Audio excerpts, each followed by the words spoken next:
پس از یک روزی حادثه سنگپرتایی به автомашини بارکش تمغه کماز در مرز تاجیکستان و قرقیزستان صاحب آن اصل واقعه را به رادیو آزادی نقل کرد. مقامات انتظامی تاجیکستان تفتیشات حادثه را شروع کردند.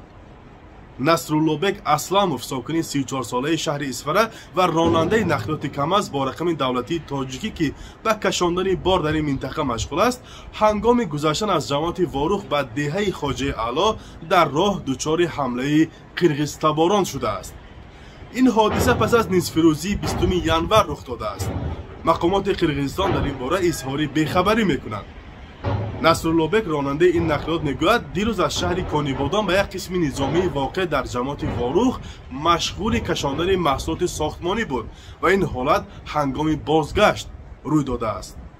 و افزود ای بولوس که تو آبیز نوش کرده من همین کماکسی رفتم همین برومد این طرف شانده و سیت از برومد دوستان فرودو گفتم نه نفردم اکتر لبوبه سانکی زده بود که های کنم گیره خواهدش ماشین اما که باید ستروکه گیده یک 100 متر 20 نفر هم خیلی عددنی و همون ستروکه داوده برامده همه شرابه برامده پسر سانکی زد معنی روی شده تمازه های تره گیره اختم خواهدش. راننده میگوید در آن حالت خیلی ترسیده و برای جان به سلامت بردن نقلیاتش را تیز رانده است، ولی با این وجود چند قسم نقلیاتش آسیب دیدند و از مقامات میلیسه این منطقه طلب کرده است که جبرانش را از ساکنان قرقیزستان بستانند. اون شکستگی فار پیش شکستگی اون لبابای برداشت به زدگی سن همش کنه میگه یک دنیا مدار از خود میشود. یک منبع از مقامات انتظامی هم این را تصدیق کرد و گفت که مسئولان پی تحقیق حادثه شدند. در همین حال زبیدالله شامدوف سخنگوی حکومت شهر اسفره هم در صفحه فیسبوکش این رخداد را چنین شرح داده است. این رفتار اغوا برانگیزانه ساکنان آقسای بار دیگر نشان داد که آنها با هر واسطه میخواهند وضع را نامعتدل نموده بین اهالی نزاع انگیزند. راه میان چارکوه و واروخ از میان دهه آقسای قرقیزستان میگذرد و این مکان تا این وقت بارها شاهدی بحث و مناقشه های مرزی شده است.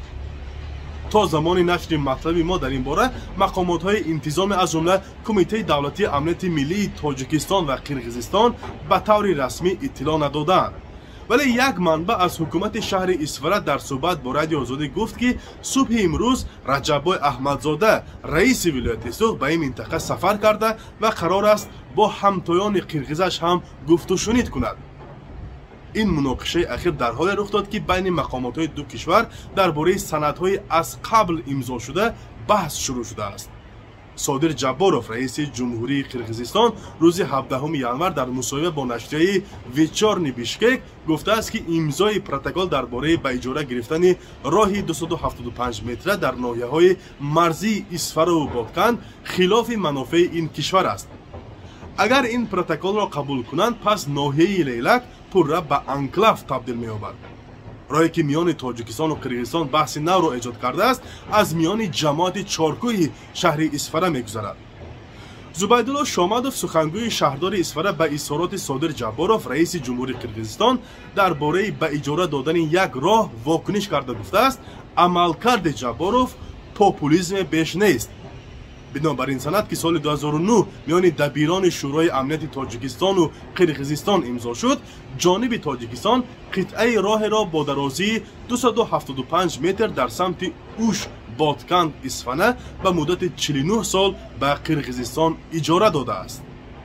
تاجیکستان با قرقیزستان 970 کیلومتر مرز مشترک دارد که همگی 519 کیلومتر آن علامت گذاری شده است. به دلیل مشخص نبودن و علامت گذاری نشدن مرز بین ساکنان نزد مرزی دو کشور با بهانه‌های گوناگون نزاع سر می‌زند. در آخرین نزاع که روزهای 28 اپریل تا 1 می سال 2021 رخ داد، 36 شهروند قرقیزستان و 19 شهروند تاجیکستان کشته شده و از دو جانب بیشتر از 200 کس مجروح گردید. دو جانب یکدیگر را در سر زدن نزاع گناهکار دانستند.